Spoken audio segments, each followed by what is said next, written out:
There was an accuracy to what you just said that was funny, and nobody got to hear it. Oh, so you heard the last shot I took at you before? Yeah, I did. And there was an accuracy to that, quite frankly. Okay. I don't know if we should talk slow because NVIDIA is about to release their earnings. And do you have that's like 9 people on the screen? Like they're all going to say anything, different from the That's other. why I just have the stock up and how it's traded in the after hours. And that's how I'll know what the earnings were. I don't give a shit what these guys on air are going to say. But anyway, for you people who are joining us, welcome to the Trader's Edge. I am Jim Iuorio. That's Bob Iaccino. Thank you guys so much for joining us. Bobby and I both were 25-year legacy media. In legacy media, we wanted to be part of platforms where we can say exactly what we think. And just we go over some really hard-hitting stuff. Just before, with the guest, we were debating what's the best way to give the finger. Because I sometimes do the 2 fingers next to it. I sometimes just do straight. Bobby, what's your best way? Thumb's got to be out. Thumb's got to be out? It's hard like this. Yeah. But anyway. That is the M&M way. Okay, so I still got nothing on NVIDIA. It's steady from where it closed the day. No, nothing yet. And actually, we're bringing in a good person for this because I have my first question is going to be related to this, but I'll let you talk. By the way, I don't know if you know this, but Friday of last week when the stock market tried to break out and failed, I switched to being a short-term bear for a 5 to 8% correction. Do you like that? I do. I'm expecting a big correction. One of the things I don't think people have even quietly noticed is that we're if today ends lower, which the S&P is going kind of back and forth, that's going to be 5 consecutive sessions lower for the S&P and the NASDAQ. And it'll be 6 for the Russell. Yeah. So, I don't think there's any sort of panic at all. I just think we're in a situation where you're looking at stocks having been overdone. We're not getting a ton saying that they should go that much higher right now. Yeah, we need something to change. Okay, so we'll get NVIDIA when they come out. But one thing I always say, by the way, is you guys know this. Most of you have been watching us for a long time. There's plenty of you probably think Bobby and I are full of shit and often wrong. But one thing you can't deny is that we get great guests. We have another one today, options strategist, options guru. He always gives a master class in strategy. Let's bring in Jay Soloff.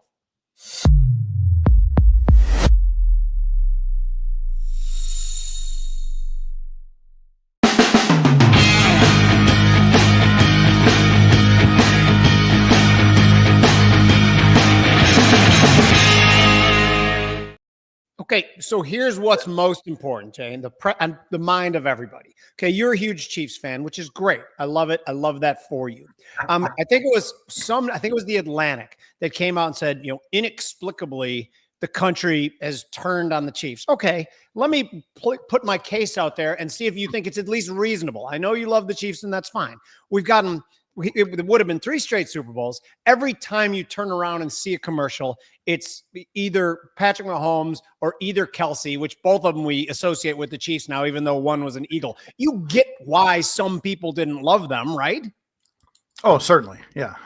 Good. And do you think there was any sort of, let's call it referee, how do we put it?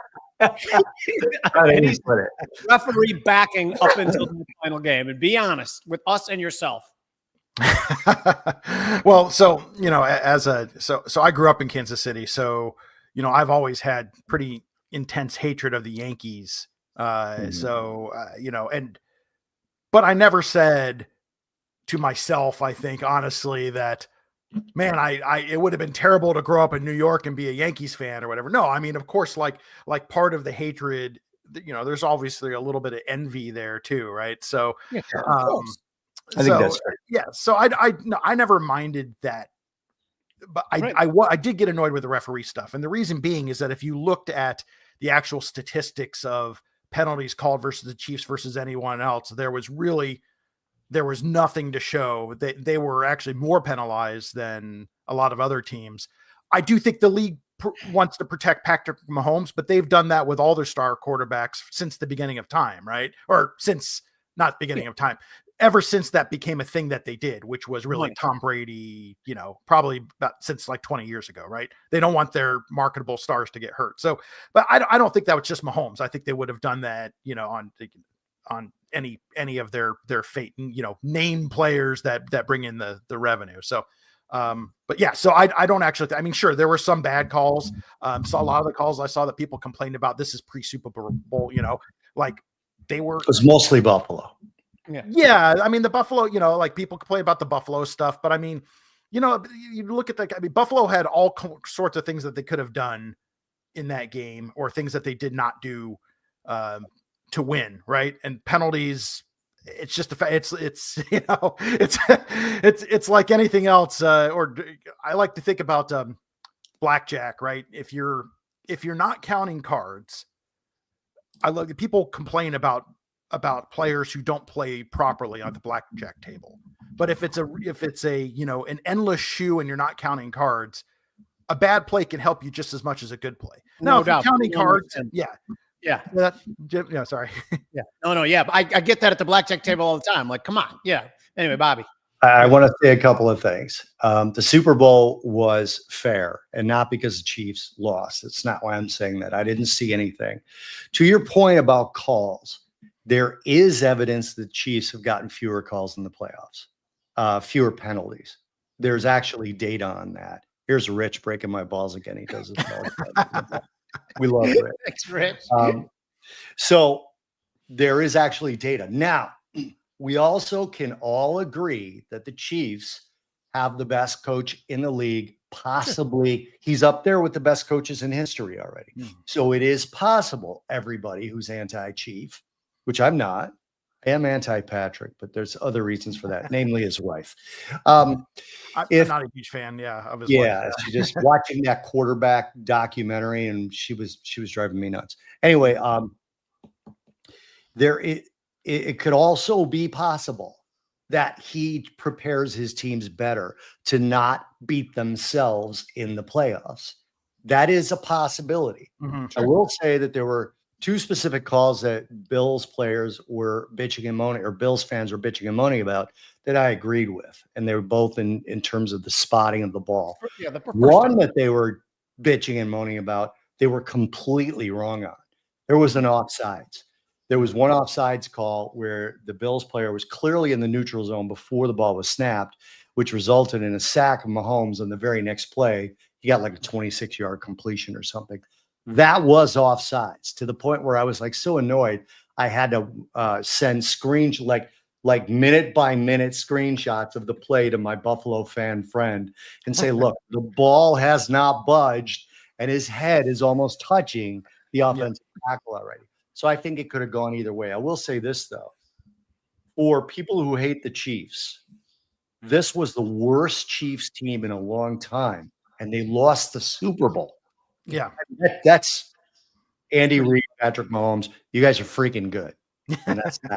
And if you guys think we're wasting time before the NVIDIA earnings, it's mostly because we're wasting time before the NVIDIA earnings. But I did have one more point about quarterbacks. When you said protecting quarterbacks, I remember when Cam Newton never used to get the same consideration as Brady or Rodgers did. And people were like, they literally thought there was a racist element to it. I was like, crazy man, does it make any sense maybe that he's 6'5", 260 pounds, and refs almost feel sorry for the defenders because he's as big and fast as a linebacker? Maybe that's why he doesn't get he got insulted 15-yard unsportsmanlike conduct, because there's been other black quarterbacks that have been protected by the refs too, namely Patrick Mahomes, correct? Yeah, well, the running guys, I think the guys that run more don't get as many calls, right? Yeah. Because that they're play. I mean, I imagine Lamar Jackson doesn't get as many calls because he's in the open field, right? Yeah, I mean, he goes out there, runs, and takes hits. So, I don't know. I think the thing is that when the teams that are in the limelight a lot, I mean, they're scrutinized, right? To the they're on TV a lot. It's laser focused. People talk about them. You don't hear people talking about stuff going on in Jacksonville all that much, right? Here, I'm going to give you your response from now on about Patrick Mahomes, because it's the same response Jimmy and I had for Michael Jordan. Yeah, he gets all the calls and it's fucking great. That's it. Because that happened with Jordan. Yeah. Yeah. Which, by the way, Jordan didn't need all the calls, and neither does Patrick Mahomes. Great. But they do, because the league really wants their superstars to succeed. That's just common business sense. Anyone who doesn't agree with that, that's asinine. So, but anyway, so let's talk broad macro. NVIDIA will come when it comes. I don't know what the hell. By the way, Salesforce getting crushed. Beyond Meat missed. They're doing nothing. Yeah, because they sell a bullshit product. Anyway, go on. Synopsys just came out, and they it was 303 adjusted EPS versus $3.56 year over year, and that's up 1.82%. And nobody cares about that because NVIDIA's do. Today's NVIDIA. So do you think, okay, let's just start on that theme real quick. So are we in a situation where as NVIDIA goes, the entire market will follow? Has it gotten to a point, you agree that they are the single most important stock right now, Jay? And are they so important that they can send us in another, serious leg direction? Yeah, I think in the sense that their earnings are so spread out compared to the other ones that, it's almost like I don't know what the right word is, but it's the I'm trying to think of the best way to put this. It's like the event. There's not much. I mean, you have the economic events coming out, but you have your few weeks of all your stock earnings coming out, and Apple and Facebook could be opposite, and then you won't see anything in the market, right? But right. NVIDIA, no, I get exactly what you're saying. You can't Yeah. When Apple comes out, you have Google and Amazon the next couple of days, so you can't, as a broad market trader, invest too much in that because the next punch could be coming. This happens way more in a vacuum because they distance itself. That's what you mean, and that's actually an extremely valid point. Bob. Yeah. In a vacuum was the word I was looking for. Thank you. I just think it's sort of like Bears Super Bowls. When they finally happen, there's just a whole lot of attention paid to it. But NVIDIA obviously is important to the market, especially the market cap weighted NASDAQ. So the financial news, which by the way is crap, you guys shouldn't be watching it. You should only be watching us. Only. What is it when the financial news says that options are pricing in 9% in either direction? We know the anchors don't understand how to get to that. You and I do. Jim does. Can you explain to people who don't understand how to find that themselves, what they should be looking at? Yeah. In fact, someone, one of my longtime subscribers said, "Hey, I'm doing this Iron Condor and NVIDIA." And I'm like, "Ooh, that's, pretty ballsy on earnings day." But I'm like, but you did place your call and put spread outside the earnings straddle range. So I just talked about this, and it's about 9 or 10%. So all that really means is you're at the money strike, whatever the stock is priced at, which was, what is it? It's 130, 131 right now. So so let's say I'm assuming there's a 131 call and put, and I think it's by dollars. You add those two together, it gives you a price, and that's your expected range, right? So if it's $13, right? If you add the call, you have a $6.50 call, $6.50 put, that equals 13. That's roughly 10%, right? So the market is expecting a 10% move. That being said, right? It's a confidence interval, right? That's what I talked about my statistics class, right? It's a 95% confidence range, right? Which means that obviously some kind of weird result is going to, it's not going to necessarily follow that. It's an estimate, right? It's by no means right. You can't say, it's definitely going to fall in that range, because if they come out with surprising news, that's not built into the price. The price is built into history and everything else. The other thing about that is that $13, I mean, it could, if you go up 2, down 5, up 7, whatever, that is also $13, right? So it doesn't necessarily have to go in one direction. So that's another thing that can be a little bit more confusing about those strategies. Do you know off the top of your head what the average, and if the answer is no, it's fine, because this is a pretty nuanced question, what the average move is in NVIDIA over the last 4 or 5 earnings cycles, what their move has been? Bobby, do you know that? Or Jay, do you know that? I don't, but NVIDIA just came out and the stock is up about 0.5% right now. I'm waiting to see the actual numbers. I'm just seeing the movement in the stock. Oh no, I'm sorry, they're not out yet. They're not out yet. Okay, good. I'm like, well, then I'm getting a bad feed in the aftermarket. Okay. 8%, Jim, is what I'm seeing for that base. Is an average move. So we're baking in a little bit bigger move now, which is interesting. And that must have to do with the punch it took from DeepSeek, which was probably about 2-3 weeks ago. And maybe it exposed some vulnerability. Bobby, you think? Yeah, I do. I think that's part of the nervousness around it, right? And by the way, I think that DeepSeek thing is horseshit. I don't think it is going to affect NVIDIA over the long Horseshit is term a technical term, at people. all. There's iron Technical condors term. and there's horseshit. Anyway, go on. Sorry. NVIDIA got kicked in the nards and it stood up. It's like anybody would after they get kicked in the nards.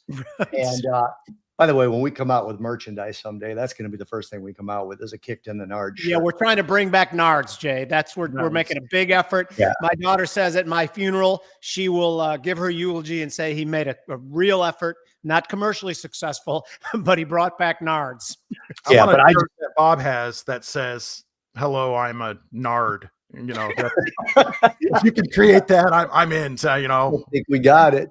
I think we got it.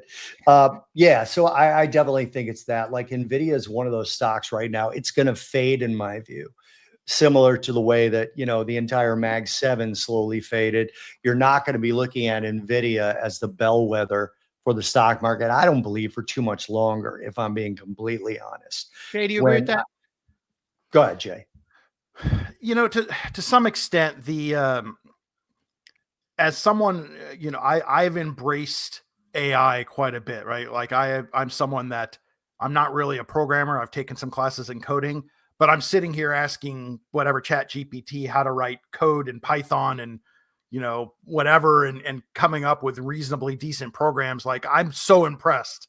And so I'm definitely a believer. And obviously NVIDIA is probably the most famous stock in that area. You're seeing some pushback on the whole data center thing. That was the DeepSeek, you know, which remains to be seen. And that's a big business. But, you know, now you have the quantum computing stuff. If you saw the Microsoft Majorana, whatever that's called, you know, with their new state of matter, that's, you know, this stuff might come out in the next couple of years instead of the next decade.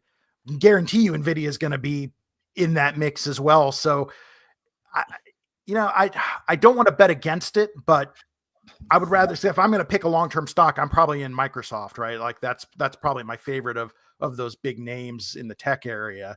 They're in more stuff. Microsoft an AI play, a quantum computing play, or all the above just based on their scale? Yeah, like everything, right? I mean, gaming and, you know, they still have their whole operating system business, which nobody even talks about anymore, right? I mean, that they are, I think, more diversified than pretty much anybody out there. And, you know, and because the quantum computing thing was, if half the stuff they say is going to be possible based on what they say, then, I mean, there's no limit, right? I don't know. Who knows, right? I mean, I don't know if planes are going to be able to heal their own cracks or whatever. I mean, that's one example they gave. I mean, it seems kind of far-fetched, but some of the things that they talked about as potential uses of it are like, you know, sci-fi level stuff. Yeah. So I got an interesting sort of not a take on this, but I'm stealing some of this from Jeffrey Tucker. We all know Jeffrey Tucker, right? From Brownstone. He's been on our show a couple of times, and he wrote a piece today talking about how AI is eliminating search, right? So you have companies like Google who you can at least sort of admit that they've kind of lost trust, right? Especially over the course of the last, like, let's call it 3 elections, where it seemed like, you know, they may have been biased in their results and things like that. And ChatGPT is getting that same sort of a reputation, right? I myself have found, not in politics, but have found ChatGPT to be wrong multiple times. And I actually kind of enjoy arguing with the AI and getting it to apologize, which I have my first apology from ChatGPT framed. Anyway, so from that perspective, like Jeffrey was talking about how he barely uses search anymore. And from a perspective of that, what do you guys both think about that kind of thing, where you're seeing situations where companies are getting replaced a lot more quickly than they used to? For example, it took Facebook a long time to replace MySpace, right? And this is part of my thesis for NVIDIA. I'm not smart enough to know what's going to replace it. But I do think that's why I don't necessarily like look at NVIDIA as it is the bellwether right now, but it may not be in a very short period of time. And maybe quantum computing is a reason. I don't know. So what do you guys think about that sort of thesis? Jay? Yeah, and I definitely agree with search, right? Like I pretty much don't Google anything anymore. I go right to, I try different stuff just to see if the, ChatGPT, Claude, I've messed with DeepSeek a little bit. 100% agree that, I mean, NVIDIA's out. Don't mean to interrupt you. NVIDIA's out. Yep. The first, well, at least it just dropped 2%. So I assume it's out. I did not mean to interrupt you. Keep going. No. Yeah. Oh, now it's up. Now it's up 2%. It must be out because it's moving around. Yeah. Finished though, Jay. Sorry, just meant to No, tell no, you. no worries. No worries. Yeah. It's kind of hard to say. I feel like a little bit like, cause I was on the floor in 99 and 2000 and 98, when, it was like, is JDS Uniphase going to be the next big, and some of the, and some of these names and, and some of them were, Yahoo did have staying power for quite a while. It's still out there, right? It's not obviously not what it was, but, AOL was, was one of the first equity pits that our firm went into. It was great for a long time, right? So I have Bobby, while are you getting these NVIDIA numbers together? I have one more point to make to Jay, and I want him to. I don't know if he knows how tinfoil hat crazy conspiracy theory I am, but you're about to, Jay, and it might be a little scary to you. One of the reasons I own Google stock and have for several years, Bobby, you know why, right? Because I believe that Google is the CIA. The CIA is Google. That's what I've believed for a long, long time. You can giggle, but let's just say this. Let's say that you and I ran the CIA. We were the descendants of Wild Bill Donovan, and this is 15 years ago. Our literal job is to collect intelligence on people. You think we'd just sit in our office and let some other company do it 10 times better than we did without tapping into it? That is a reasonable thesis, is it not? Or am I crazy, Jay? I mean, I wouldn't doubt that there's some kind of arrangements between these companies. I mean, did Google did the government fund Google to be its spying arm? It was a Department of Defense loan, just to be clear. A lot of people don't realize it was a DARPA loan. Go on. Yeah. But I've watched too many spy conspiracy movies to, I'm not a conspiracy theorist, but it would not surprise me if, Google has got some kind of backdoor that the CIA can, in the name of national defense or something like that. Sure. That would not shock me, right? Right. And that's real quick, guys. Yeah, go on, Bobby. Yeah, revenue 39.3 billion versus an estimate of 38.04 billion. That's obviously a beat. EPS 89, estimate was for 85.5 cents. That's obviously a beat. As I'm looking at it right now, NVIDIA went from up 3%. Right now, it's down 3.4%. Oh, keep watching. I think I'm getting a quicker feed, and now it's back up 1%. Yeah. So the market is saying they don't have any idea how to interpret this. No. Correct? And, even this is one of those things, this is something we talk about a lot on here, Jay, and we talked about it a lot. I've talked about it a lot in the past, even when I was sort of quote unquote teaching traders things, is what happens, what the news is, absolutely means nothing. It's what the news is versus what the market was expecting the news to be. And positioned for. Yeah, positioned for. So I think that people are hoping for and expecting quite a very big beat, not just a beat. But also there's going to be this sector of the market who is okay, if we get a little bit of dip in this, we get a beat here, we're going to buy it. So we'll see who wins out. I really when I do my charting, I don't pay attention to pre or post market at all. I don't. It's noise. Yeah, people will write to me and be like, hey, our stock is down 5 or up 5. I'm like, don't pay attention. What happens in the morning is what we need to pay. Exactly. But last time, last earnings, there was a 9% predicted move in NVIDIA. It moved that day 0.5%. It was nothing. Selling a straddle would have made you a fortune, right? Yeah. So I mean, it's done. That's usually the case. I mean, not always. Yes, oftentimes that's the case. Well, that brings me to my next question then too. So, okay, the options trading has absolutely exploded over the last couple of years. And much of it is in the 0 days, which I still cannot figure out the implications for the broader market with the explosion in 0 days to expiration. But let's just say, just in general, with the use of option, is that distorting the volatility signals that you used to get, or is it making them better? Is it making them worse? What are your thoughts on that? I think it's just different. And first of all, that's a great question, because I don't think anybody truly knows the answer yet. Right. So, and it's definitely a topic of discussion. The thing is that you look at stuff like VIX, right? Your most popular volatility indicator, it's still a 30-day indicator, right?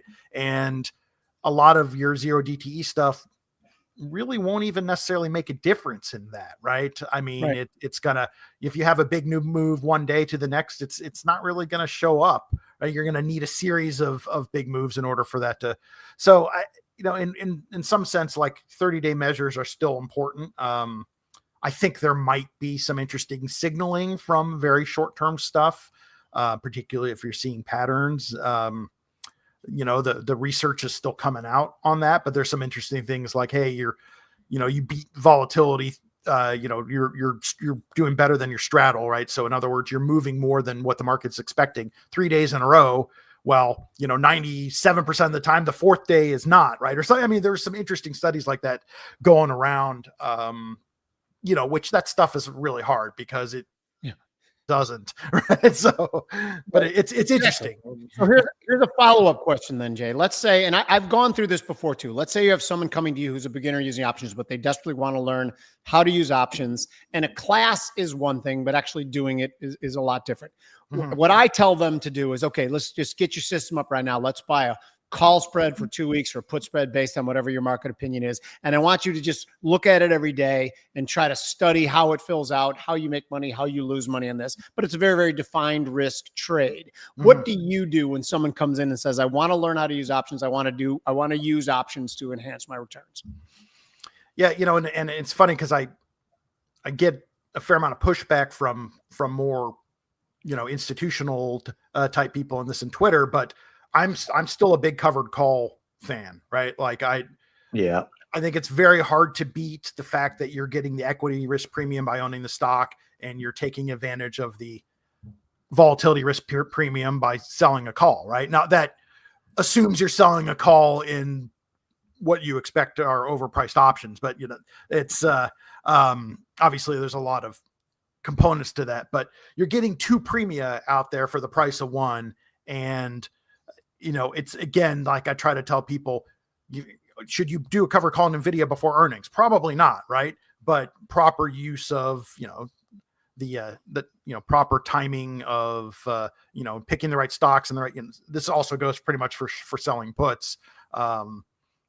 Like start with low price stocks and cash secured puts because you don't need a lot of capital, and maybe they're not the best choices, but you can get a taste for how things move with very limited risk. A $10 stock, that's not likely to go to zero. What's your downside risk? Like I like that stuff because people can do it without feeling too nervous. And, that sort of thing, I think, and same thing as what you said, doing spreads, because you have defined risk.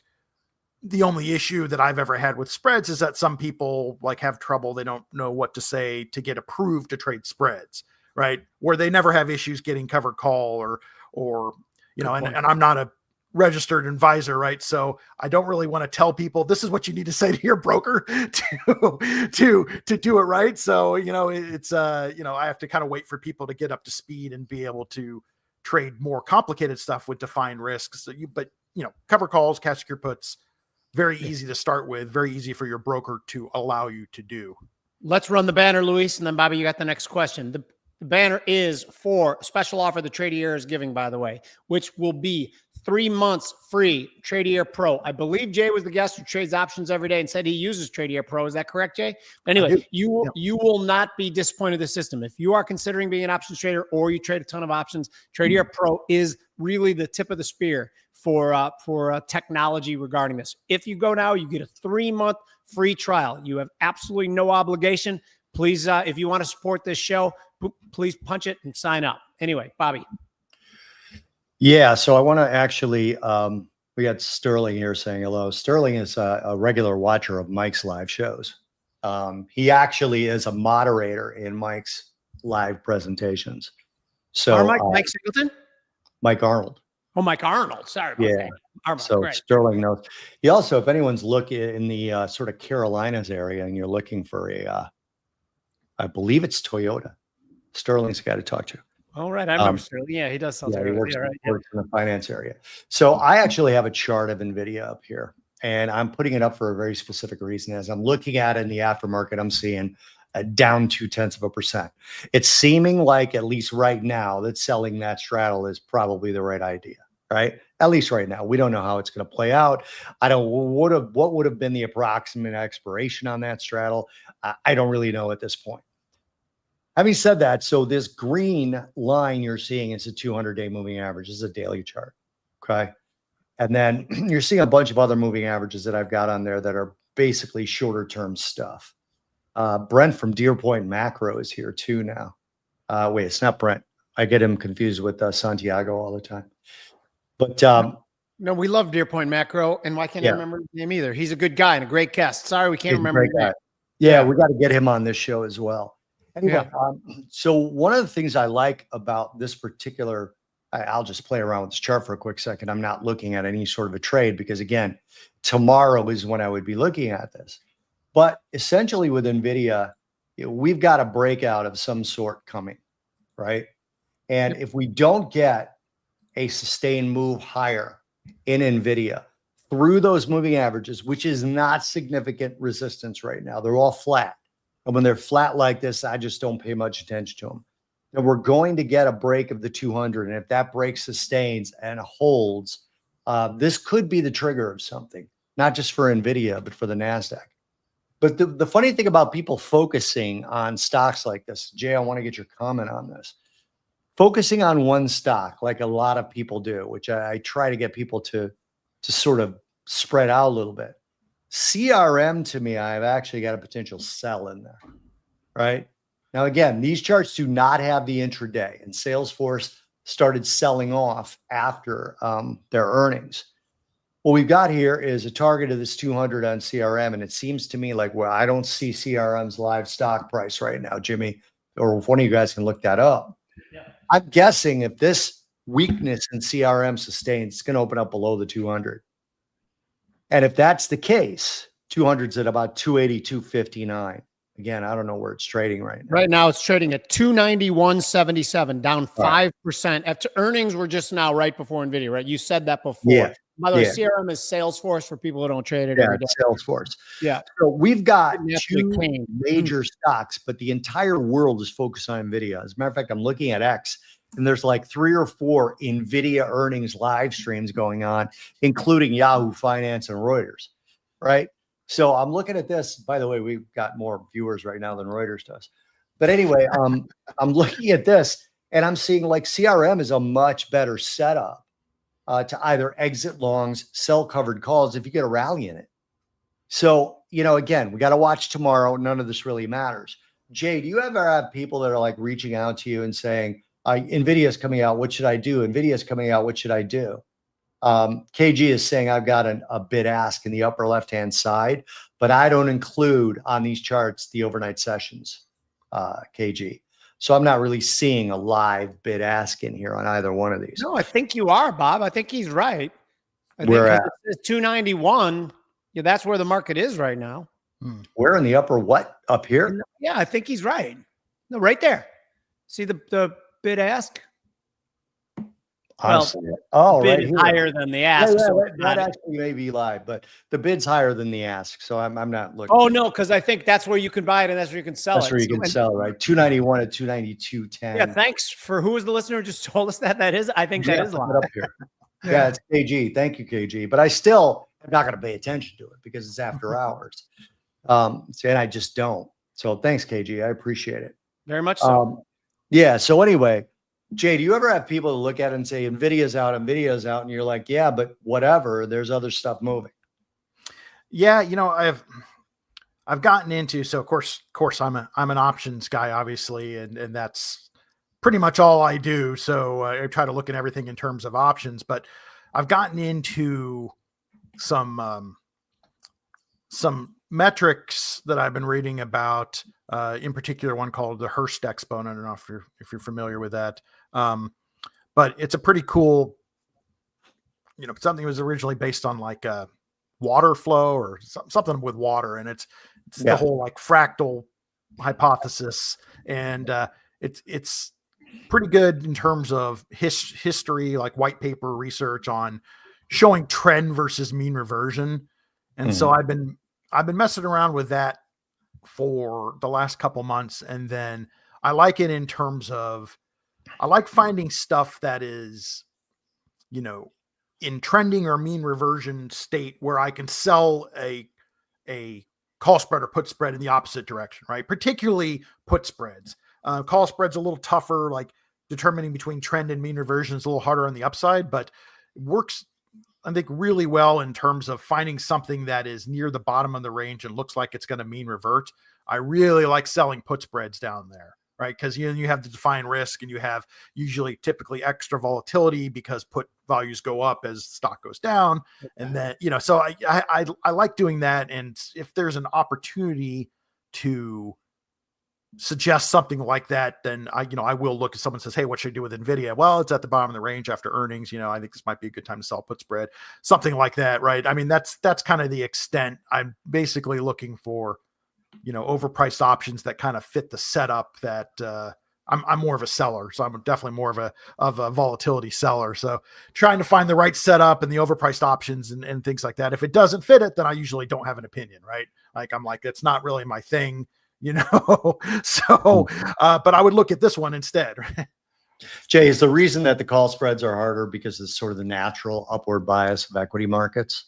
I think so. I think, the research has like, let's say you're looking at like a 2 standard deviation range from like the 50-day moving average. I think, you have, I don't know if it's 50-50, but the research is when you go up to about 2 standard deviations, like it could be trending, it could be mean reversion, right? It's not as cut and dry on the bottom. It tends to be, well, yeah. I mean, again, I like what you said. People like to buy the dip, right? I mean, there's constantly money flowing in from whatever 401ks or, people have money flowing in, right? And they want to buy stuff, even during more tumultuous times, and they'd like to find things that have sold off, particularly former high flyers, right? So I think that's why it works well. I think it's the sentiment thing, right? And so it's definitely harder on the upside. Yeah. Bobby and Jay, a question. So we saw Salesforce, they just put out their numbers and they got pummeled.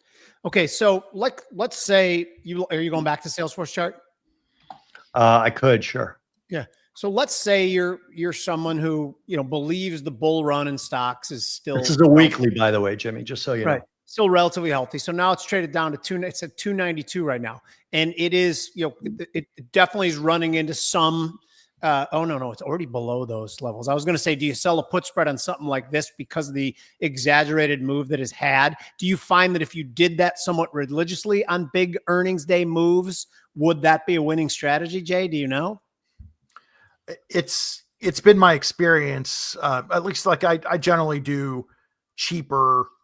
I generally like stick to cheaper level stuff just because of capital requirements. Again, I don't assume people have margin accounts or have spread trading capabilities. So I try to stick to cheaper stuff, but at least with that stuff, in my experience, selling at the bottom of like a 2 standard deviation range, you put spreads on earnings, depending on setup, right? So if it's come up and it's at the top of the 2 standard deviation range, if it misses, it's not just going to mean revert sometimes because how people pile on, right? Sure. So sometimes it'll go from like up 2 standard deviations to down 2 standard deviations. That's why I worry about that. But very rarely do you see something miss that's already down 2 standard deviations and then keep going down, right? Because at that point, it's generally built in. So, it's a big probability, right? There was a reason why, like, I decided when someone at the college asked me, do you want to teach statistics?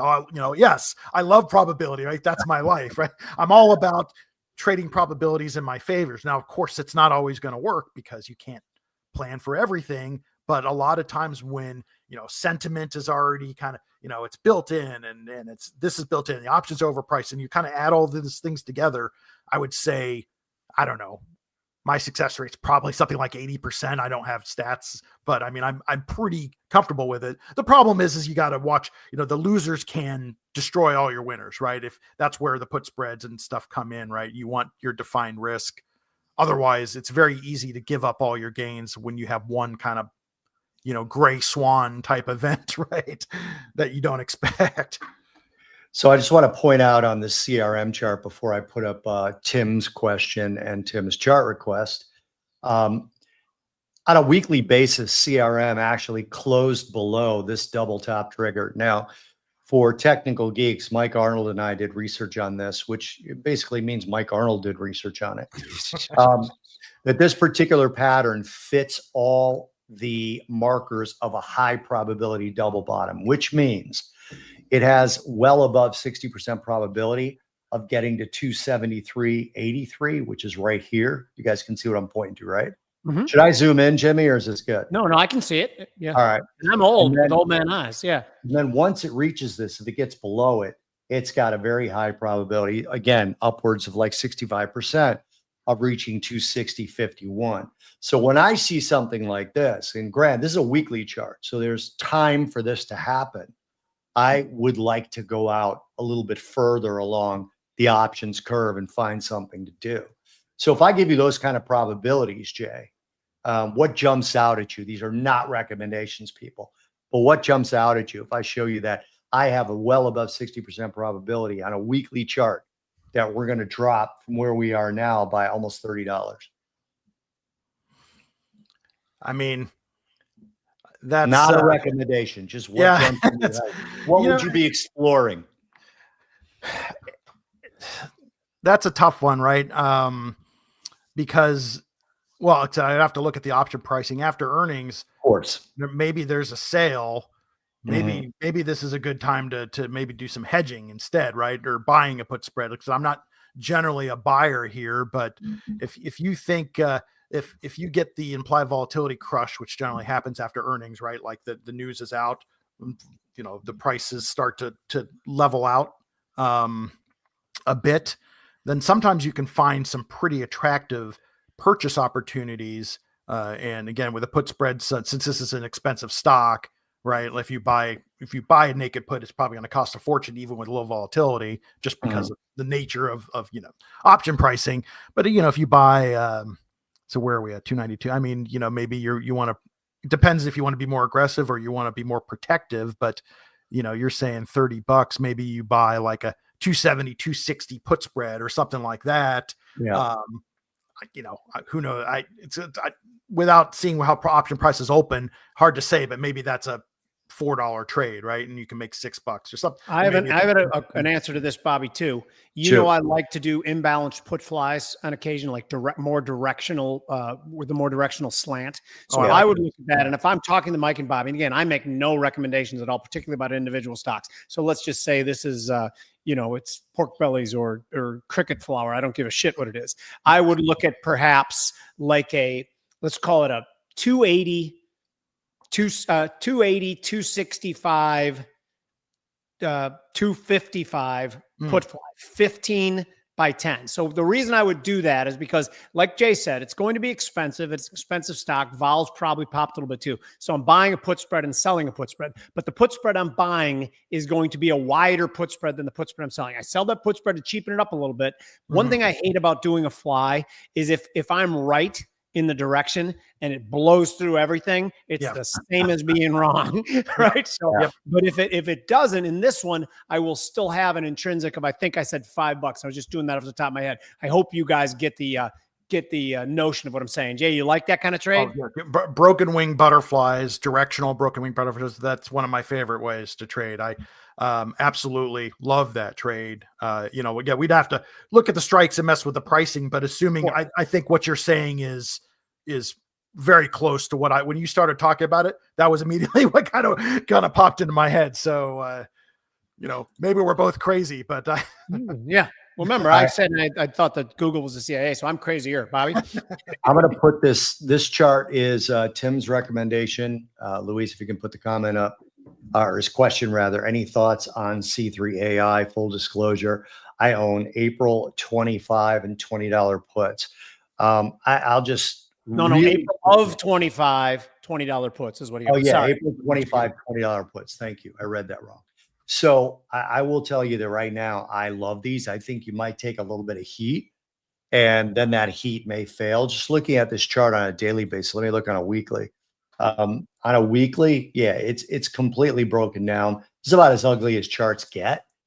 Not sure, Timmy, when you bought those, but I'm assuming that there's going to be a little bit of decay before they work for you, because what typically happens on charts like this is you get a move back up into this area, and then it either fails or reverses. Now, you can say that about any fucking chart. They all either fail or reverse, right? But this particular one has quite a bit of resistance that matters, not just this gap lower that then closed almost higher and rallied from there, not just this spike high here, which coincides with that level, but we're forming a rotation zone lower, which means that price can go up into this rotation. And then when it fails, it gets an extra push below this low. So I like the trade. It's just a matter of how much the time decay hurts you guys. Jay, I got something on this. Can I go first real quick? Please. Because Jay, when I see a move like Tim, and good to see it. Good to see your name again, Tim, by the way. If you've had these on and you have some money in these puts, you've had them on for a couple of days, I would look at this now and maybe sell the 15 put against it. There's a couple reasons. One, you don't want to get this big move lower and and have everything taken off the table from you in the next week. And two, once we start getting into that lower numbers, then the market has to look at this name and decide, is it going out of business or not? So below 15, it starts to get a little stickier on the downside too, unless there's, and again, we've seen stocks go to zero as well too, but that's the way I would kind of look at that, to change that put into a put spread. Jay, what do you think of that? You know, I have a soft spot for this stock because I've been trading it for here cover we go. calls. I love this. So I've been using this one for cover calls, and it's been very good. Well, more of if I like the term wheel strategy, where sell puts, and then if you get assigned, sell calls, and it's done really well for me and for my subscribers. Obviously it's dropped lately, but I feel like this company might have gotten hit a bit too hard because of DeepSeek, which really the danger there is more, in my opinion, to the data centers, right? If it's going to be that much cheaper to program AI, to teach AI, then you don't need all the data centers, that sort of thing, right? I don't think that's much. I don't think AI is really in that area as much, right? So I feel like it might be a bit overdone. Not saying, the 20 puts could work out just fine, but I'm more of I'm more of an option seller around this name. I'm not necessarily bullish, but I'm more neutral, right? I really like the idea of maybe buying this and selling calls against it, or selling puts beneath it short term, very short. No, I got the solution to both of us. Yeah. What about selling 2 of the 15 puts? There he goes. There you go. All right. Bobby, is 15 a good level there or no? Like, yeah, it is, because like if I shrink this chart up, okay, you're going to see that the breakout initially was around 15. I wonder if you gotta go back in time. But they're April, so for their April, so yeah. So this breakout down here really took off around 15, and then you can see like how many times this level in this sort of 1920 area held. And I mean, we're going back in time, so I could even look at better at the weekly, where got to move this out a little bit. Okay, you're seeing essentially the cycle low for this particular stock was 10, and then we broke out, came down, tested 17, came up, tested 24, tested 21 here, tested 19 here. 15 is a good solid support level, like long term. Yeah, and you could buy the 10 and turn it into a butterfly if you need to cover your margin, because it probably won't cost that much.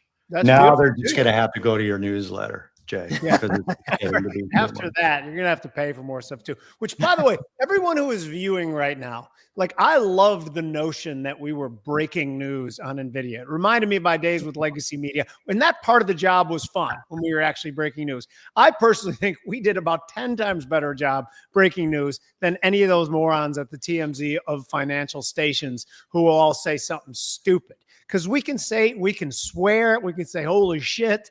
Just put in a quick comment. Let us know, yes or no, should we be breaking news live on this show going forward? And I know there's about 3,000 people watching. I would love 3,000 responses, you people. Thank you very much, Bobby. Yeah. Yeah, real Rob and I quick. can another dress up piece for this too, right? Yeah, I mean, definitely this is the way you want to dress for this. I'd like to see you in black, but you got a little bit lighter Can't skin. get on you. everything. I definitely want to do some more breaking news. Byron Donalds announces he's running for Florida governor.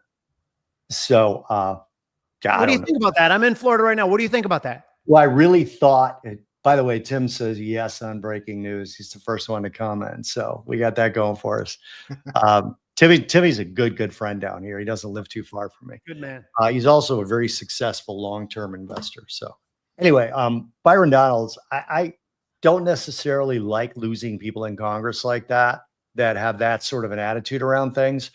But I mean, as a successor to Ron DeSantis, and this is not a political statement, I just like the way this state is run. I like the current conversation of removing property taxes almost altogether. DeSantis seems to be focused on at least preventing them from rising based on appraisals. Bobby, can I ask a quick question on this though? Yeah. Was Ron DeSantis, did he announce he's retiring? Why He is there can't run? No, he can't run again unless he could pause on a term. Actually, he's the one who signed this bill into law. He has to exit after 2 terms. Then he can run again.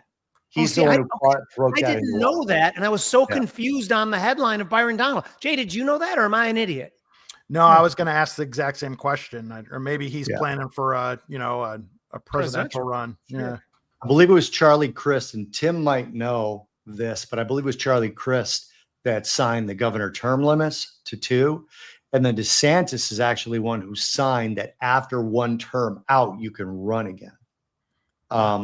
But again, Widge just said, Luis, can you put this up? Widge is a regular viewer of ours, Jay, and he's widely respected in this particular show and on all our shows, really. He always puts up really, really good content.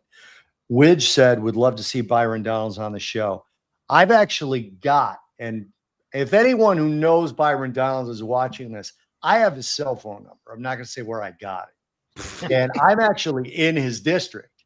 And I've reached out through that cell phone number multiple times. I probably got blocked as some sort of crazy person. But I would love to have Byron Donalds on. There is a way we can get these people. We've done it before too. Like if these people don't know us, if it requires all you people watching help, we'll go on Twitter. We'll put it out. We'd like to see them on the show. And if 500 people retweet it and comment on it, the person will take notice. We've seen this happen before. And that was how early on we got some of our big name guests. Now, of course, they're all crawling over each other to come on the show because it's wildly successful. And we're the best interviewers in the game because we don't give a shit about any of the normal rules. Right. Yes. But if you get those guys, it's really going to diminish my star power, right? Like I can't compete with Byron Daniels or, No, but here's the thing. This is a Trade Air sponsored show. And to our surprise, last time you were on our Trade Air sponsored show, you declared how, wow, I didn't know this was Trade Air. I actually used that software. Yeah. So that's to those of you guys that are looking for a new sort of platform to take a look at. Trade Air is the one to look at, and Jay can vouch for that.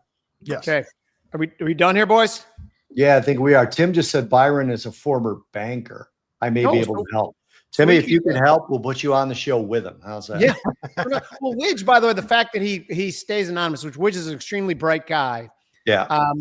Tim, I thought you were talking about Widge. Because Widge, I just make the assumption that he doesn't want to come on and talk in front of a camera because he's been anonymous. Like, Doomberg, it took a while to get him to come on, and then he did something to distort his voice, whatever. But anyway, so I want to thank you guys all for watching us. The place you come for breaking news is at least Trade Air is the Trader's Edge, because that's what we do. When news breaks, we fix it. So I'm Jim Iuorio. That's Bob Iaccino. Jay, tell them where they can find you. Check me out, investorsalley.com, netpicks.com, enroll in classes at Park University. I might teach you something about statistics, Yeah. What do you, are the students like really into it? Do you like it? Is it cool? I love it. It's the campus here I'm in Gilbert, Arizona, is pretty much all student athletes. Their main campus is just coincidentally in Kansas City, where I'm from, but that was a total coincidence. They happen to have one other live campus in Gilbert, and it's mostly student athletes. And I really like, most of them are not interested at all in statistics. So it's quite in business analytics and those two classes that I teach. And I really enjoy finding ways to get them interested. It's a nice challenge that is, also I think helpful in their careers, hopefully. So most of them aren't going to end up being pro athletes. Right. So it's, feel like I'm just going to throw this out there now. I'm actually working sort of loosely one-on-one with an actual, like a real celebrity that I'll tell you guys off the air who it is. And then I told him that I was going to send him to a couple of option specialists after we were done with the basics. So you're both on that list. Cool. All right. Thank you guys for joining us. Thanks for all the support you're giving us, the DMs, the retweets. It is humbling and amazing to us on both our shows that we have had such positive feedback, and we are eternally grateful for that. This is Tradiers, the Trader's Edge. I'm Jim Iuorio. That's Bob Iaccino. That is Jay Soloff. And Tim has one last comment. Let's read it as it comes up, because we love Tim McLean. I know you fly below the radar. I fly above the radar. I'm right on the radar. See you guys. Thanks for joining us. Thanks.